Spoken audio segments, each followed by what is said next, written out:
So this is the brand new Razer Blade 14. It's the 2023 model, and I put it up against last year's Razer Blade 2022 with an RTX 3070 Ti, and this year's Asus G14 with an RTX 4090. And the one thing that I noticed that was truly different compared to all these other 14-inch gaming laptops was its thermal profile. The G14 got extremely hot, like way too hot. So hot that I could take this to Siberia, completely melt the entire place, and grow a complete desert.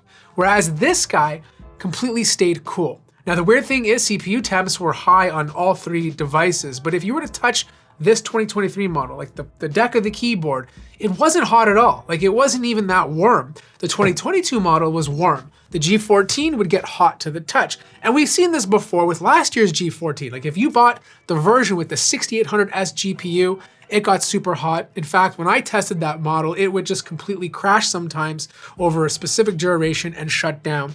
Whereas this year's version, you've seen in my review, if you had turbo on, it would cause the laptop to glitch or kind of have these like spikes in terms of clock speeds, and it would just ruin your gameplay. Now, obviously they did fix that, but in order to fix that, they had to reduce the amount of power that was being utilized in turbo mode. But this guy, even with the high CPU temps, keeps a very low CPU sock temp. And that's very important because it means the heat is not being distributed completely all over the place and it's going out where it should go. And with that, you just get a better experience. If I had to pick the longevity winner out of all three of these laptops, I would definitely pick the Blade 14. And this kind of made me wonder why they didn't pick a 4080 or a 4090 to compete with Asus.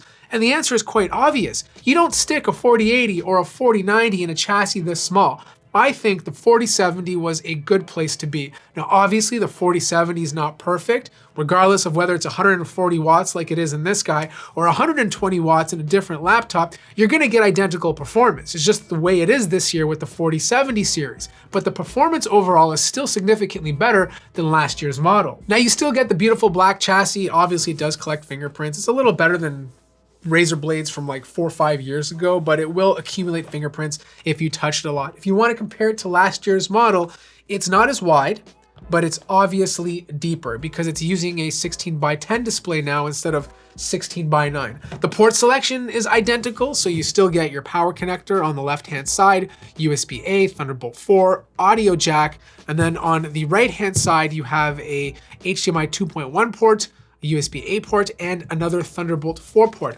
The overall build quality on this guy is superb. Easily open it up with one hand. You have this beautiful big keyboard deck because you have more space now, at least depth-wise, which means Razer was able to include a much bigger touchpad. I find using this touchpad just to be more of a joy just because my fingers have a lot more space to move. And I feel like if you're buying a 14-inch gaming laptop like this, not only are you using this for gaming, but you're also using it for productivity. And having that extra space on the touchpad is obviously a nice thing to see.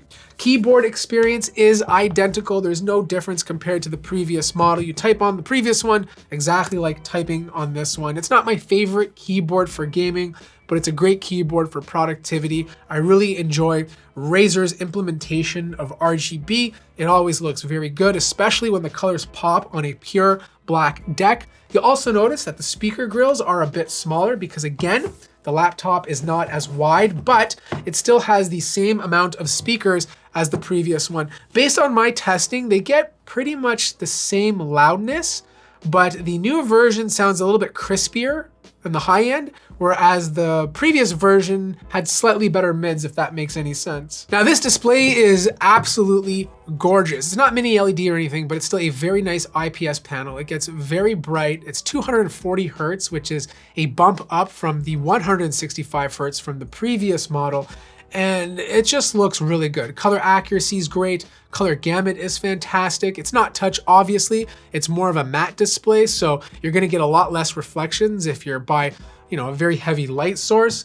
But you do now have a little webcam switch at the top, which you didn't on the previous model. It's still a 1080p webcam, so you do have better fidelity if you're using this for Zoom calls or if you happen to be streaming. Now, my review unit has an AMD Ryzen 9 7940 HS CPU, 16 gigabytes of DDR5 RAM, RTX 4070 that can go up to 140 watts, 14-inch display, 2560 by 1600 with 240 Hertz refresh rate. It even comes with a 1 terabyte NVMe SSD. I included the G14 in the performance results to make sure that the CPUs were identical in terms of performance, and they absolutely were. Sometimes the Blade 14 had better CPU performance, and other times it was the G14. When it comes to actual GPU performance, the RTX 4070 inside of here is a good year-over-year update compared to the RTX 3070 Ti. It doesn't matter if you're doing design work or productivity, you're gonna see a nice performance uplift using the newer version of the Blade 14 compared to last year's model. If you're a gamer, it doesn't matter if you're running at 1080p or QHD, it performs very well. I got good consistent frame rates across the board. Games never crashed. Games never had glitchiness in terms of like temperature spikes or anything like that. It was overall a very, very solid performer. But when it comes to fan noise, Razer is now allowing you to push the fans to max mode. This is something they never included in their previous Razer Synapse software. So if you want this thing to run as cool as possible at the expense of the fans being very, very loud, you can now do that. Now there's obviously a mux switch inside of here, but I didn't see a place in Razer Synapse to manually configure whether I want hybrid mode or just discrete GPU.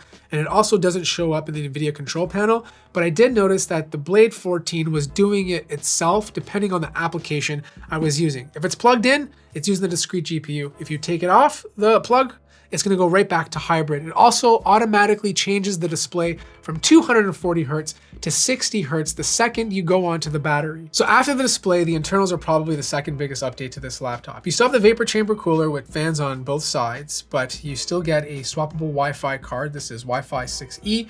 And then on the right-hand side, you have one slot for your drive. This one's 1 terabyte. It gets good read and write speeds, but if you want something bigger, you can totally put that in here. But this time, you have upgradable memory. Both slots can be upgraded and you can put potentially up to 64 gigabytes. This is something you can't do on the G14 and most other 14-inch gaming laptops. Battery life is okay. It's a 68 watt-hour battery, but I was only able to push 5 hours and 40 minutes before needing to charge. So look, I totally understand why Razer didn't stick an RTX 4090 inside of there. I feel like if they did, it would just have the same problems that the G14 would have, and it would just get too hot, and you wouldn't get the full true performance of a 4090. But man, at the end of the day, they nailed everything else. You have all the ports you need, there's tons to utilize, you have upgradable RAM, which is something other 14-inch gaming notebooks don't have. The only thing holding it back is obviously the price. This is a very expensive 14-inch gaming notebook right now, and if you compare it to the competition, it's obviously costing you a lot more. But I feel like if you're making an investment in a 14-inch gaming laptop and you want it to last as long as possible, this is the best thing you can buy right now on the market, at least when it comes to gaming. If you have any more questions, let me know in the comment section down below. Like the video if you liked it, subscribe if you haven't already, and I'll see you guys in the next one.